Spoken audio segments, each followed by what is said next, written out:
አምላክን በድንግልና የወለደች የእመቤታችን የማርያም ጸሎት ማርያምም ማለች ነፍሴ እግዚአብሔርን ታላቅ ታደርገዋለች የሚለው ጸሎት ትልቅ ጸሎት ነው።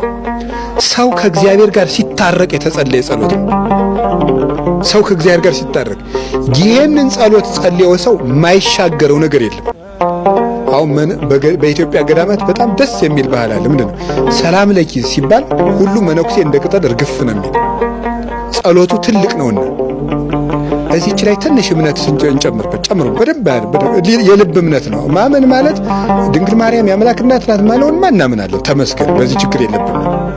ግን ያስ እኛ ውስጥ እንደሚሰራልን ማመን ማለት በደንብ አድርገን ልባችን እግዚአብሔር እስቲ እንደው ሐዋርያት የሉቃስ ወንጌል ምዕራፍ 11 ላይ እንደምናነበው ጌታን ቀርበው አንድ ጥያቄ ጠይቀውታል። ጌታ ሆይ እምነት ጨምርልን። እስኪ በሉ ሁላችሁ ምን ጨምርልን አሉት?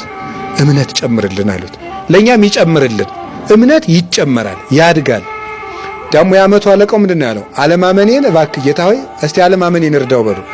አለማመኔን እርዳው ማለት እንዲህ ሄድ ደካማ ሆኖ እንዲህ የሚለውን ትንሹን እምነቴን እባክህ አቁምልኝ ማለት ነው።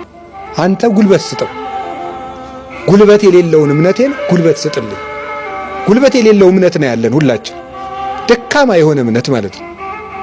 አንድ ቀን ሲታጠፍ አንድ ቀን ሲዘረጋ ያንን እርዳው ነው። እና እመቤታችን እጃችንን ይዛ የምትመራ የቤተ ክርስቲያን እናት፣ ምልጃዋ የማይታጠፍ እናት ናት።